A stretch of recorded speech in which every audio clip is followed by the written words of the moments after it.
The way that the Dharma protector can help you is by samaya alone. That's all. If you break your samaya, the Dharma protector will be 100% ineffective for your business, for your family, for protection, for your attainments, for retreat, for money, anything you want will be ineffective.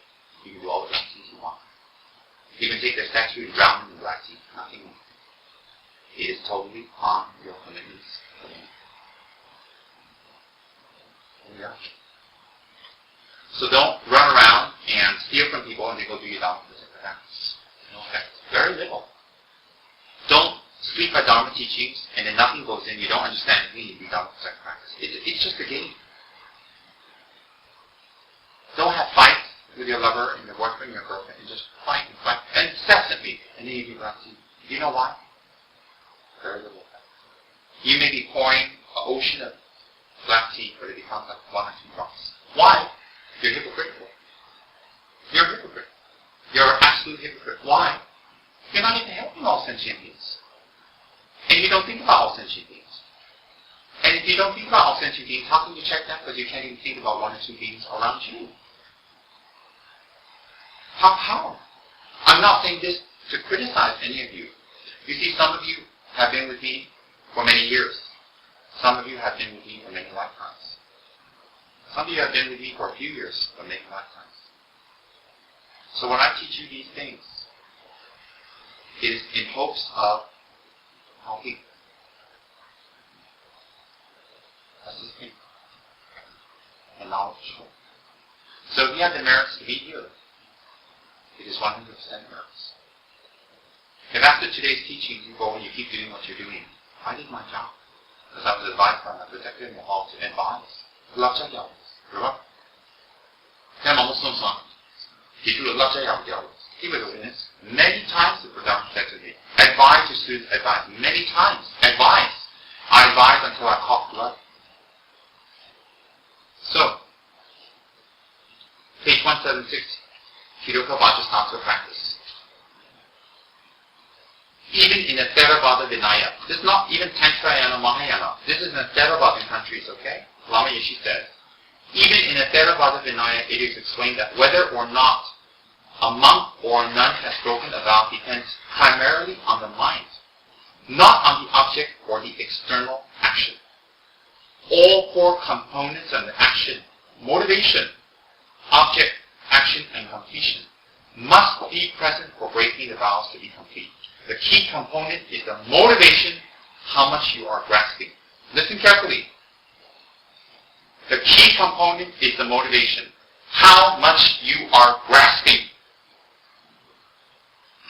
How much you grasp. What is grasping? Me. People who are not aware, very clear sign of self-grasping person.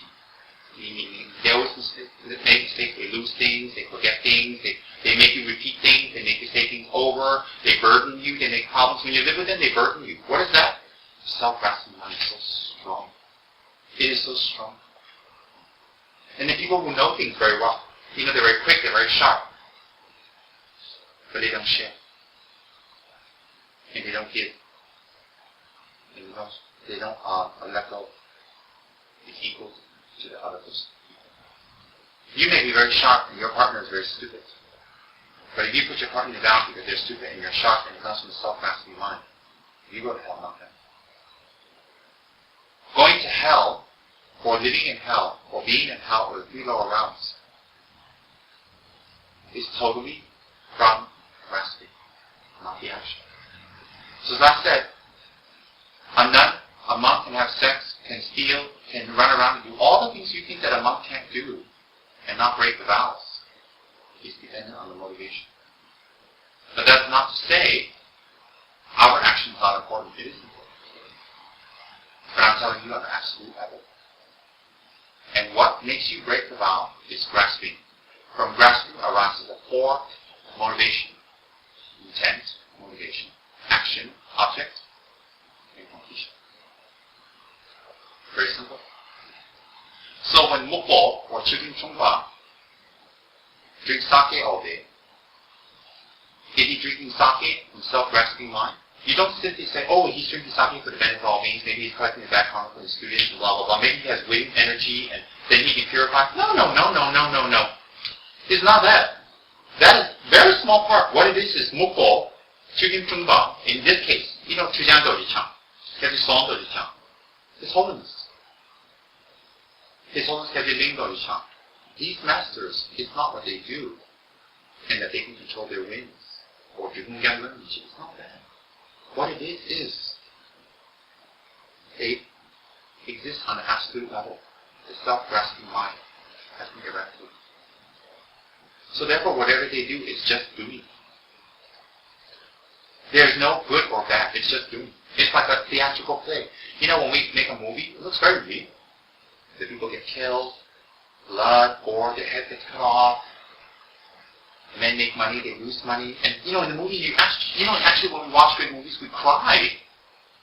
And then when you cut lights on, everybody, the actors go back, they're bitchy, or whatever, But 1 minute, this woman's like, oh, poor them, they think I run over by a truck, and, poor them, and you're crying. But then when they cut the lights and cut the action, the woman gets up, goes to her room, she may be really bitchy.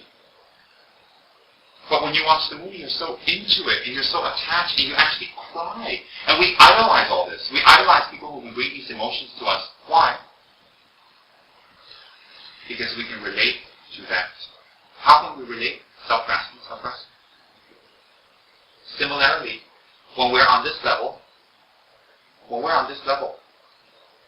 just like someone watching a movie. It's very real. Very, very real. Oh, totally. So when we cry, or when we laugh, it's grasping. Why? When we regret, it's grasping. Even when we regret the wrong way, it's grasping. Do you know why? You're afraid for yourself. Not for the harm you did. You're afraid for yourself. Even regret and doing actions to purify what you've done wrong is not destroying self-grasping. Do you know why? It's only the lowest scope of practice.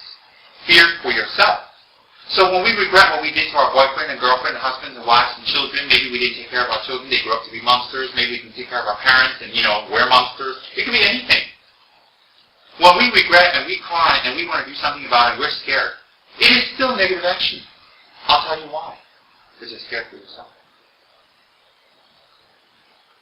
It's not for anyone, it's for yourself. It's you. And that's what Tantra explains to us. The real Yamataka, the real Vajradhini, is on the absolute level. No form, no taste, no touch, no sound, no tangibility, yet existence, from non-grasping, Dharmakaya. Chigu. People don't understand that. So as long as we keep regretting, crying for the things we did wrong, it's self-grasping. Happy about the good things we do, it's self-grasping. Why are we happy? Oh, I did a good thing, I'm going to be okay in my next life. I'm going to be alright. I'm going to be fine. Me. Again. You see, when we do Dharma action, we rejoice. It's not rejoicing about you having a good life. It's rejoicing that you can bring all sentient beings closer to out of grasping.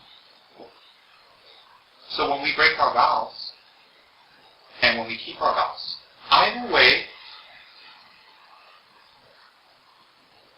with the wrong motivation, you can lead grasping. And that's the secret. Because some people are very high and mighty. I don't do anything bad. They're already bad. The minute they say that, the minute they think that, they're already bad. Like I told you about that lady earlier in the Dharma talk. She goes everywhere. She knows everything. She does everything right. But you know what? During a Dharma talk, a brand new Dharma student came for teaching.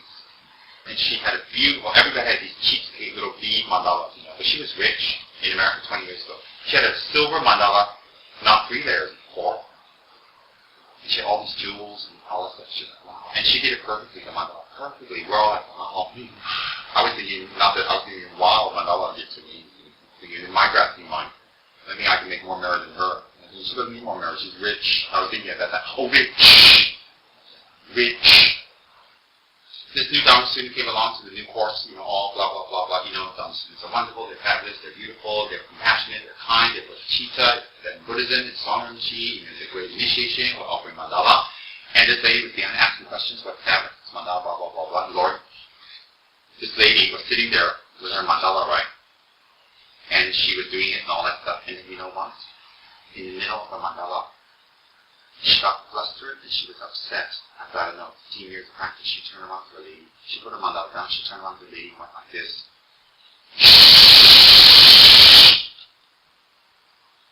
The lady never came back again. That's all it took.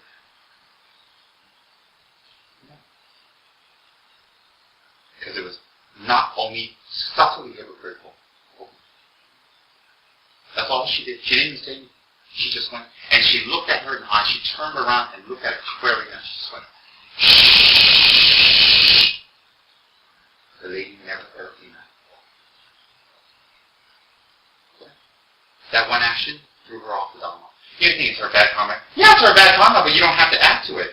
You know, someone's sitting there, you know, they're on a beam. You know, there's one mountain, there's one ledge here, and there's one beam here. And they're standing there, and they're juggling. You don't, hey, catch! You don't do that one. They fall off completely. Oh, yes. That one action. They never came back. And that action didn't help. Do you know why? It came out of a self-grasping mind. Because it didn't help that lady. Because some people see them do that, and the other person doesn't get affected. You know why some people can do it, they get affected, and some people can't? Because their habituation is self-grasping. Oh, yes. Does everybody understand that?